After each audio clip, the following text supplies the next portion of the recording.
what are your opinion about same-sex marriage?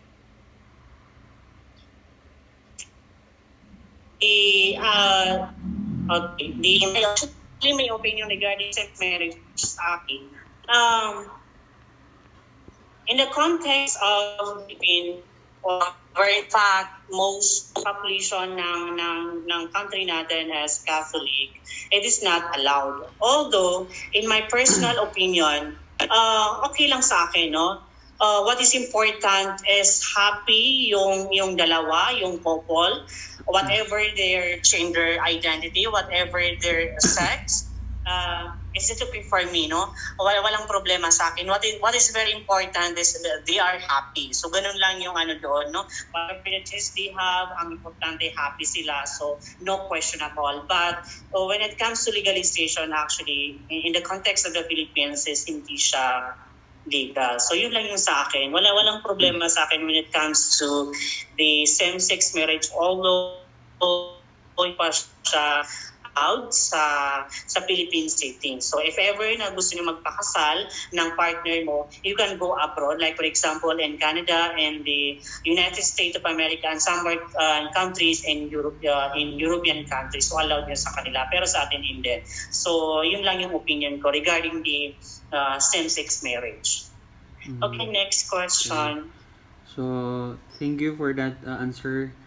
So, next question is, what should we know about same-sex marriage that many don't know? When it comes to same-sex marriage, mostly na mga tao, lalo na yung mga tao na masyadong tawag dito, masyadong old-fashioned, like for example yung mga matatanda sa atin, although hindi talaga allowed in the context of the Philippines, hindi siya allowed. Marami pang kailangan alamin regarding the LGBT community or the tinatawag natin, kasi yung topic mo regarding the same-sex marriage. So marami pang kailangan nating alamin, unawain sila kung bakit nila yung ginagawa. Kasi for me, doon sila masaya, doon yung ikakasaya ng tao, ng individual. So, bakit mo papakialam hindi siya allowed sa ating religion at sa iba natin at sa bawat kultura ng tao. So, yun yung sa akin. Thank you. So, next question is, what makes you go against same-sex marriage? In a sense, against ako sa same-sex marriage, in my point of view... Ay, sorry. It is Wait lang. Ay, hindi ka pala against, no? So, Juan, what makes you support? I'm not against. Support ako. Support same-sex Pero marriage. may point din ako na against. Pero I'm not more on against. I'm part of the LGBT, so it means agree ako. So, what makes you support it? Okay. What makes me to support the same-sex marriage? For me, kung saan ka masaya, doon ka, regardless of your religion and cultural identity. What is important is wala kang nasasaktang tao, wala kang inaapakan na ibang tao, so go for it. No? Kung saan ka masaya, doon ka. And I think. So, next question is, how do you view same-sex marriage? In my personal point of view, although it has a lot of criticism, it has a lot of critics, it has a lot of discrimination against the world, against the society, against the family, whatever, no? Ang dami ng against, no? Kailangan talaga suportahan mo yung tao kung saan sila masaya. So, yun yung isa sa mga point of view ko. Kaya minsan nagkakagulo ang society, ang buong Pilipinas, ang buong mundo because of the disrespectful. Hindi sila nagkakaunawan kaya nagiging gano'n yung situation natin. So, yun yung point sa isang same-sex marriage. Although it is not legal in the Philippine context, kaya hindi pa legal kasi di ba may sinusulong sila ngayon sa Kamara na although hindi nila masyadong na pinag-uusapan, ay sana dumating yung point na maaprubahan na yung same-sex marriage dito sa Pilipinas. So I guess yun lang yung isa sa mga point of view ko regarding that question. And okay, next question. So next question is, do you think supporting same-sex marriage is more serious problem? Why or why not? For me, on my own opinion, it is not a serious problem.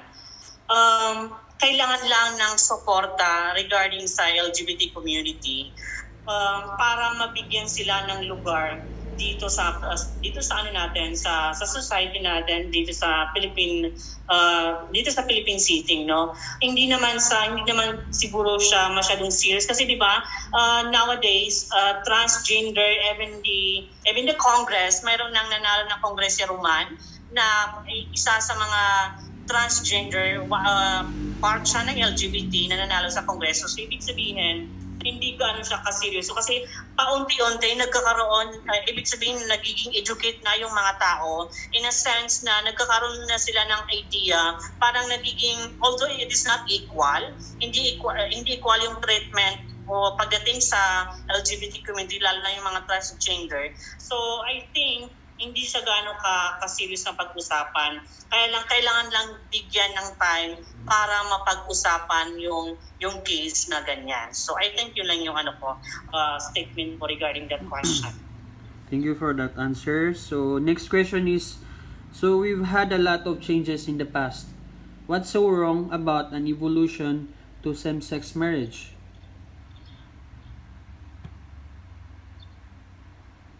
Come again? Can you repeat the question? So we've had a lot of changes in the past. What's so wrong about an evolution to same-sex marriage? Actually, the evolution of the same-sex marriage kasi nag-start yan kasi in the 70s, in the 60s, masyado naintindihan kasi nagkakaroon ng crisis. Parang yung sinasabi nila before, no? I don't know if napanood mo yung movie na nagkaroon yung isang society, akala nila yung pagiging LGBT, yung pagiging whatever, part ka ng LGBT, akala nila sakit, no? So paunti-unti nagkakaroon ng evolution, nagkakaroon ng changes, nagkakaroon ng adaptation ng bawat society. Kasi time to time nagkakaroon ng na-educate sila, nagkaroon ng explanation kung ano yung nararamdaman mo, kung ano, regardless of your gender. Kasi di ba magkakaiba-iba yung when it comes to gender identity, yung sex orientation ng tao. So kailangan ma-understand yun ng tao. Kaya ngayon nagkakaroon ng evolution ngayon na paunti-unti at the 70s, 60s, hindi siya gaano ka-open into the society. Pero ngayon, open na siya pag-usapan, no? To the extent na nagkaroon na, dumating na tayo sa point na the same-sex marriage is allowed na sa ibang bansa. Like for example, in the US and Canada and some part of the European countries na allowed. Dito lang sa Pilipinas hindi. So, I think darating yung time na ma-accept na ng Philippine society ang same-sex marriage. So, yun yung isa sa mga evolution niya kung bakit nagkaroon ng changes. So, yung marami pang changes na darating, paiba-iba pa yan, depende kung ano man yung trends na mangyayari. So, I think yun yung isa sa mga opinion ko dyan. So, thank you for that answer. So, last but not the least, do you think it is illegal or not legal for same-sex couple to marry? Okay, dalawa yan. It is legal or illegal. Sa case ng Pilipinas, Pilipinas, it is illegal. What are your opinion about same-sex marriage? I believe that same-sex marriage is a hot topic that is widely debated upon given our liberated and more open-minded thinking during this 21st century. So, second question is, what should we know about same-sex marriage that many don't know?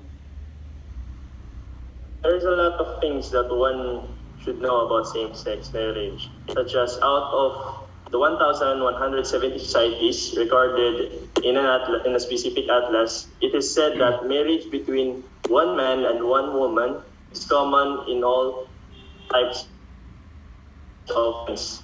And polygyny, or the practice of men having more than one wife rather, is prevalent in 850 of those.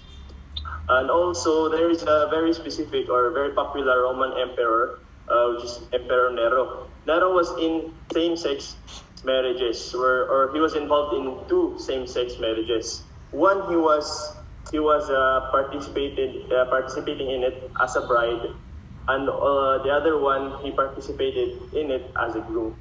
And there are a lot of things that one should know about same-sex marriage. It is not new in our society. Thank you for that answer. So, are you supporting the same-sex marriage or are you against? Same-sex marriage per se is something that I do not support given my religious beliefs. However, you must also that I am not entirely against same-sex couples. Marriage is a whole different thing. If I am against it. Mm, so, how do you view same-sex marriage? I view same-sex marriage as something that should not be legalized, since given in understanding or the perspective of both Islam and Christianity, same-sex marriage, I repeat, same-sex marriage is something that is not to be legalized, since marriage is a sacred thing that is reserved for a man and a woman. Mm, so, do you think supporting same-sex marriage is more serious problem? Why or why not? I think that same-sex marriage is a serious problem, since the family itself is the most important unit of society. It is where people will get their basic understanding of how the world works or how their personalities will develop. And I believe that same-sex couples or same-sex parents would have a detrimental effect to the development of the future generation. So, we've had a lot of changes in the past. What's so wrong about an evolution to same-sex marriage? As I said earlier, the evolution to same-sex marriage would have a great impact to the development of the future generation. Since it is known that children needs both a father figure and a mother figure growing up. They need a father figure to teach them about things that are dangerous, teach them how to protect themselves, and etc. Meanwhile, a mother will tend to teach the children how to be more empathetic and sympathetic towards others. And being or having rather same-sex parents would uh, would avoid or would push for children to having complex personalities due to not having either a mother figure or father figure in their life or in their lives. Thank you for that answer. So, last question is, do you think it is legal or not legal for same-sex couple to marry? Speaking or using or seeing the perspective here in the Philippines, it is a known fact that marriage is, or same-sex marriage rather, is illegal or not legal here. Because as it is stated in Chapter 1, Article 1 of the Family Code of the Philippines, it strictly defines marriage as a special contract of a permanent union between a man and a woman that is entered into accordance with the law for the establishment of conjugal and family life. As you can see, it stated that it is marriage is something between or that happens between a man and a woman. Hence, a marriage or a union between a man or a woman and a woman is not legally accepted here in the Philippines.